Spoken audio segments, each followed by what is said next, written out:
அனைவருக்கும் வணக்கம். இன்றைய தினமணி செய்தித்தாள்ல என்ன செய்திகள் இருக்கு அப்படின்னு சொல்லி பார்ப்போம். முதல்ல எடுத்தோனே பார்த்தீங்கன்னா, இன்றைய திருக்குறள்.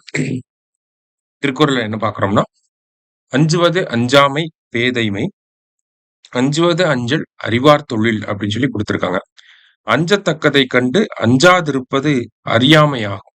அஞ்சத்தக்கதைக் கண்டு அஞ்சுவதே அறிவுடையவரின் தொழிலாகும்" அப்படின்னு சொல்லி குடுத்திருக்காங்க. அதாவது பயப்பட வேண்டிய விஷயங்களுக்கு பயப்படாம இருக்கிறது ஒரு பெரிய அறியாமை அப்படின்னு சொல்லி வள்ளுவர் சொல்றாரு.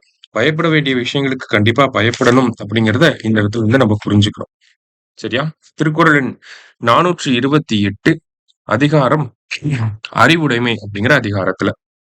மத்தபடி இன்றைய செய்தித்தாள் எப்படி இருக்கு அப்படின்னு சொல்லி பார்த்தீங்கன்னா, நமக்கு போஸ்ட் சண்டே வரக்கூடியது. அதே மாரி எலக்ஷன் பேசிஸ்ல இருக்கனால ரொம்ப குறைவான செய்திகள் தான். அதுல இங்க என்ன குடுத்திருக்காங்க அப்படின்னா, பெட்ரோல், டீசல், சமையல் எரிவாயு தடையின்றி கிடைக்க தீவிர நடவடிக்கை அப்படின்னு சொல்லி குடுத்திருக்காங்க.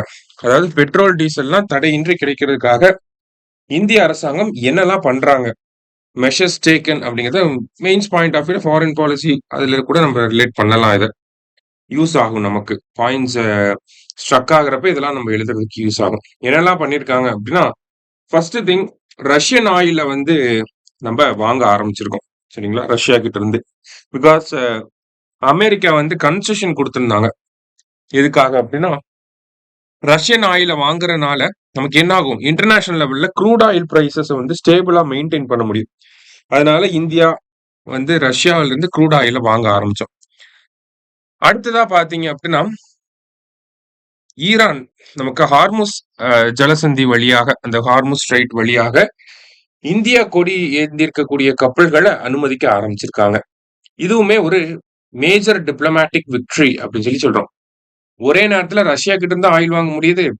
அதே மாரி ரெகுலர் ஷிப்மெண்ட்ட நமக்கு அனுமதிச்சுட்டாங்க.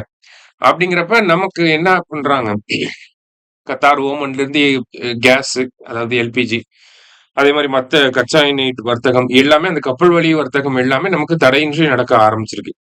அதனாலதான் என்ன ஆயிருச்சு, இப்ப இந்தியா கிட்ட கையிருப்பு அப்படிங்கிறது 60 நாட்களாக உயர்ந்திருக்கு. சரிங்களா? அதுதான் மத்திய எரிவாயு அமைச்சகம், பெட்ரோலியம் மற்றும் இயற்கை எரிவாயு அமைச்சகம் அததான் குறிப்பிடுறாங்க. அதை தாண்டி வேற என்னெல்லாம் நமக்கு பண்றாங்க அப்படின்னு சொல்லி பாத்தீங்கன்னா, மத்திய அரசாங்கம் பெட்ரோல் மற்றும் டீசல் மீது இருந்த கலால் வரிய கம்மி பண்ணியிருக்காங்க. எக்ஸைஸ் டியூட்டி அப்படின்னு சொல்லுவோம். ஓகேவா? இந்த எக்ஸைஸ் டியூட்டியை என்ன பண்ணியிருக்காங்க அப்படின்னா கம்மி பண்ணிட்டாங்க. பெட்ரோலுக்கு ரூ. 10 கம்மி பண்ணியிருக்காங்க. டீசலுக்கு எக்ஸைஸ் டியூட்டியை டோட்டலா கேன்சல் பண்ணிட்டாங்க. 0 அப்படின்னு சொல்லி கொண்டு வந்துட்டாங்க.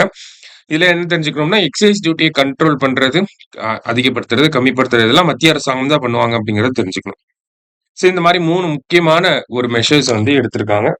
சோ தட் இந்த மெஷர்ஸ்னால இப்ப என்ன ஆயிருக்கு அப்படின்னா, ஓரளவுக்கு அந்த பற்றாக்குறை அப்படிங்கிற அந்த ஒரு அச்சம் போயிருச்சு இப்ப மக்கள் மத்தியில. சரியா? இதை தாண்டி இன்னொரு ப்ராஜெக்டையுமே நம்ம கொண்டு வர போறோம். இந்த ஒரு கிரைசிஸ ஒரு ஆப்பர்ச்சுனிட்டியா பயன்படுத்தி என்ன பண்றாங்க அப்படின்னா, பிஎன்ஜி அப்படின்னு சொல்லக்கூடிய பைப்டு நேச்சுரல் கேஸ். அதை பத்தி நேத்து நம்ம செய்தித்தாள்ல பார்த்திருந்தோம். வீட்டுக்கு எப்படி எலக்ட்ரிசிட்டி அப்படிங்கிறது மீட்டர் போட்டு நம்ம மெஷர் பண்றாங்களோ, அதே மாதிரி பைப் வழியா நமக்கு கேஸ் வந்துரும். அது மீட்டர் போட்டு மெஷர் பண்ணுவாங்க. எவ்வளவு பயன்படுத்தி இருக்கோமோ அதுக்கான விலையை கட்டினா போதும் மாசம் மாசம். சோ அந்த மாதிரியான ஒரு விஷயத்தையும் பண்ண ஆல்ரெடி நடைமுறையில இருக்கிறதா இன்னும் எக்ஸ்பேண்ட் பண்ண போறாங்க. சரியா? சோ இன்றைய செய்தித்தாள்ல இருந்து முக்கிய செய்திகளை பார்த்திருக்கோம். நன்றி.